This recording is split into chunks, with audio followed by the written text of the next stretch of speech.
तुर्की ने किया ऐलान, 2023 के बाद दुनिया में कुछ भी पहले जैसा नहीं रहेगा। इस दावे के साथ कई वीडियोस आजकल इंटरनेट पर वायरल हो रहे हैं। ऐसा क्या होने वाला है 2023 में? कहीं ये वर्ल्ड वॉर 3 के आगाज की आहट तो नहीं? क्यों सभी दूसरे गैर इस्लामिक मुल्क तुर्की से डरे हुए हैं? आज के वीडियो में हम आपको बताने वाले हैं इन वायरल वीडियोस की सच्चाई और आखिर तुर्की ऐसा दावा क्यों कर रहा है। तो चलिए देखते हैं कि तुर्की 2023 में क्या। प्रधानमंत्री रजब तैयब अर्दोगन ने कुछ दिन पहले अपनी एक स्पीच में कहा कि 2023 के बाद कुछ भी पहले जैसा नहीं रहेगा। तुर्की अब पहले वाला तुर्की नहीं रहेगा। उनकी स्पीच के बाद पूरी दुनिया के गैर इस्लामिक मुल्क सख्ते में आ गए, उनके माथे पर शिकन आ गई। आखिर क्या खास है 2023 में? क्यों तुर्की की तरफ से लगातार ये दावा किया जा रहा है? क्या आने वाले 4 से 5 साल में तुर्की पूरी तरह बदल जाएगा?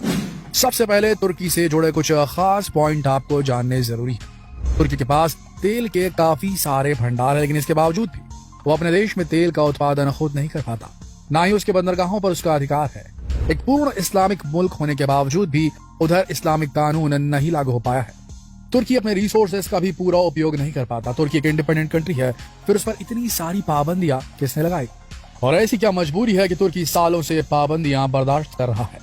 काफी सारे सवाल होंगे आपके जहन में, तो चलिए इन सवालों के जवाब जानने की कोशिश करते हैं। इस पूरी कहानी को समझने के लिए हमें इसकी तह में जाना होगा, यानी कि 100 साल पहले 1923 के तुर्की में। वैसे इस कहानी की शुरुआत होती है फर्स्ट वर्ल्ड वॉर यानी 1914 से।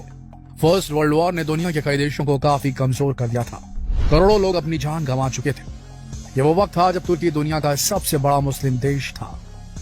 गैर इस्लामिक मुल्कों को ये एकदम सही वक्त लगा जब वो तुर्की की ताकत को कम कर सकते थे, और इसी के चलते दुनिया की सबसे बड़ी मुस्लिम हुकूमत खिलाफत उस्मानिया को बर्बाद कर दिया गया। लेकिन इतनी बड़ी और मजबूत रियासत को खत्म करना आसान काम नहीं था। इसके लिए कई साल पहले से साजिशें की जा रही थी, और इसमें उनका साथ दिया खिलाफत उस्मानिया के कुछ गद्दारों और जासूसों ने। अगर आपने अर्तुगरुल गाजी सीरियल देखा है तो आप समझ सकते हैं कि आज से कई साल पहले किस तरह का माहौल था, क्योंकि मुस्लिम रियासतें काफी मजबूत हुआ करती थी। इसलिए कोई भी दुश्मन उनका सीधे सीधे मुकाबला करने की हिम्मत नहीं करता था, बल्कि इसके लिए वो कई जाल बिछाते थे। अपने जासूसों को उनके दरबार में भेजते थे और गद्दारों को खरीद लिया करते थे ताकि वो उनके हुकूमत के राज बता सके। 1923 में भी कुछ ऐसा ही नजारा देखने को मिला, जब तुर्की के लोगों ने ही अपने देश के साथ गद्दारियां की और उनके अंदर मौजूद ईसाई और यहूदी जासूसों ने उन्हें काफी हद तक कमजोर कर दिया था। जैसे ही दुश्मन को यह अंदेशा हुआ कि खिलाफत उस्मानिया कमजोर पड़ रही है, उन्होंने अपना शिकंजा कसना शुरू कर दिया। उन्होंने कमजोर तुर्की के सामने ये शर्त रख दी कि अगर तुर्की अपनी भलाई चाहता है तो चुपचाप उनकी सभी शर्तें मान ले, वरना अंजाम पूरा होगा। उस वक्त तुर्की इस हाल में नहीं था कि उनका मुकाबला कर सके, और उसके सामने सर झुकाने के अलावा कोई रास्ता नहीं था। और आखिरकार तुर्की पर हमला न करने की एवज में एक समझौता किया गया। इस समझौते को लोजान के नाम से भी जाना जाता है। इस समझौता पूरी तरह से तुर्की को बर्बाद करने के लिए तैयार किया गया था। इसमें कई ऐसी शर्तें थी जिनकी वजह से तुर्की का विकास काफी हद तक रुक जाने वाला था, और ये समझौता 1-2 साल के लिए नहीं बल्कि आने वाले 100 सालों के लिए किया गया था। जी हाँ, पूरे 100 साल। इस समझौते के बाद तुर्की के हाथों में बस बेबसी और लाचारी ही आने वाली थी। इस समझौते में कई शर्तें थी, जिनमें से कुछ खास शर्तों के बारे में हम आपको बताने वाले हैं। इस समझौते की सबसे पहली शर्त यह थी कि तुर्की से खिलाफत उस्मानिया की बादशाहत को खत्म कर दिया जाए और तुर्की को सेक्युलर देश बना दिया जाए। इसके साथ ही खिलाफत उस्मानिया में आने वाली सभी कंट्रीज जैसे सऊदी अरब, लेबनान वगैरह को आजाद कर दिया गया और अब तुर्की एक छोटा सा देश बनकर रह गया।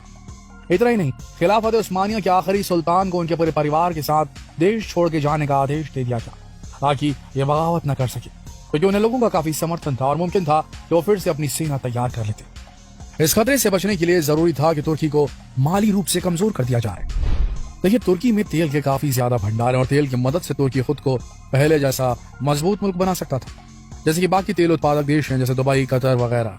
इसलिए उस समझौते में ये शर्त भी रखी गई कि आने वाले 100 सालों तक तुर्की खुद अपने देश से तेल नहीं निकालेगा। इतना ही नहीं, तुर्की एक ऐसा देश है जहाँ एशिया और यूरोप दोनों की सीमाएं मिलती है, इसलिए यहाँ के बंदरगाह से कई जहाज बिजनेस के लिए निकलते थे। लेकिन समझौते में कानून बना दिया गया कि इस बंदरगाह पर तुर्की का कोई हक नहीं होगा, बल्कि अब यह पूरी दुनिया के लिए खुला रहेगा। तुर्की अगले 100 सालों तक इन बंदरगाहों से गुजरने वाले जहाजों से कोई टैक्स वसूल नहीं कर पाएगा। ये तो बस कुछ ही शर्तें हैं जिन्हें सुनकर आप समझ गए होंगे। ये समझौता पूरी तरह से तुर्की की कमर तोड़ने के लिए ही तैयार किया गया था, लेकिन तुर्की के सब्र के दिन अब पूरे होने वाले हैं, क्योंकि उसकी 100 साल की मियाद पूरी होने जा रही है। 2023 में ये समझौता रद्द हो जाएगा, यानी कि 2023 तुर्की के लिए एक नई